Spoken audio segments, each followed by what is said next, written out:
welcome to my channel. I have 3 kind of random powder products to talk about tonight. I picked these up at the drugstore recently, and if I pick it up, I'm gonna talk about it. This is a weird review for me because I don't hate any of these. It's just that 2 out of the 3 I'm kind of like, about. So let's jump right in and see what we have. This is the NYC Color Wheel Mosaic Powder in Translucent Highlighter Glow. This was like $3. And as you can see, it's a mosaic powder with a bunch of beige, white, brown shades in it. I picked this up because of the words translucent highlighter glow. It's under $3 and it says highlighter, get in my shopping basket. The weird thing is though, as you can see, it's totally matte.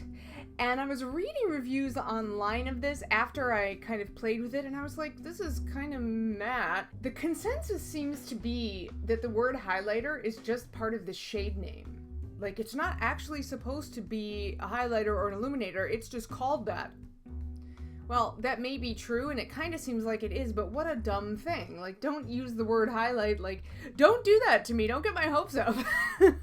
Don't play games. So anyway, I have been using this just kind of sweeping my powder brush over it and using it to mattify or to, if I need to touch up throughout the day, and it works fine, even though it looks like it's way darker than it actually is. Once you kind of scrub your colors together, you get a basic skin tone shade. I just don't really think I understand the point of the product. Why have all the little different mosaic tiles in here? Why isn't it just a pressed powder like in a skin tone color? I don't know. And it's definitely not translucent. I mean, you could see it has a shade and it is beige. So it really is not a translucent powder. There's nothing wrong with it.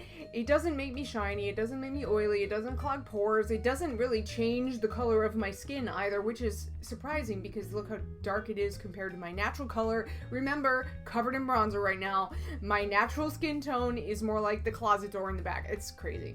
So yeah, if you're looking for a new pressed powder and you want to pay about $2.50, knock yourself out. I just feel very much kind of like, it's kind of a nothing product. Okay, now staying with the NYC theme, this is the Smooth Skin Loose Powder in shade Translucent 741A, and you get 0.7 ounces of product. Now what's interesting is that this is actually distributed by Coty, and Coty makes the Coty Airspun Classic Powder. Anyway, this was it was not more than $3. And it's your basic loose setting powder. It's talc based, there's mica in it, it has dimethicone in it. I used this morning and it's fine. There's nothing to write home about. It doesn't really do much, it doesn't make your skin look completely flawless. It doesn't have illuminating particles in it. It doesn't give you any kind of camouflaging effect. But on the plus side, it did stay pretty matte. It didn't sink into my pores. It didn't accentuate fine lines. It didn't do anything bad, which is nice.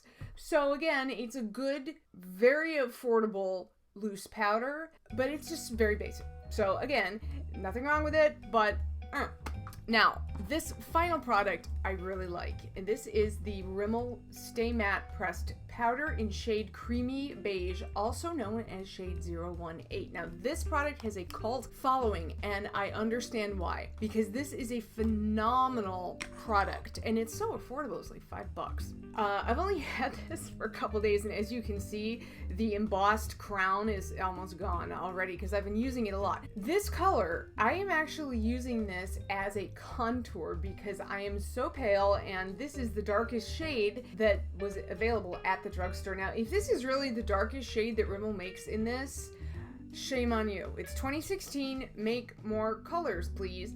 But I realized, you know what?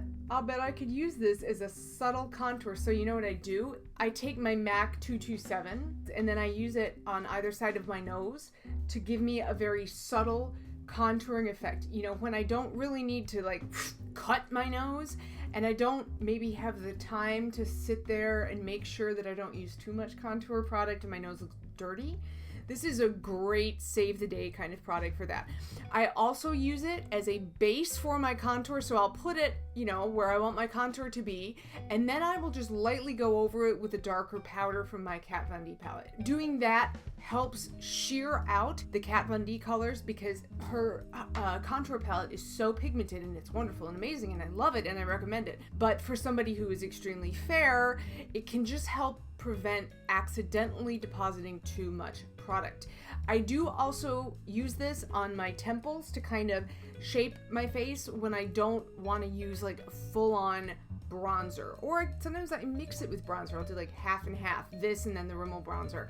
It's extremely versatile and it has quite a lot of pigment in it. Now, because of that, this is not probably your best choice for throwing in your bag and doing touch-ups throughout the day.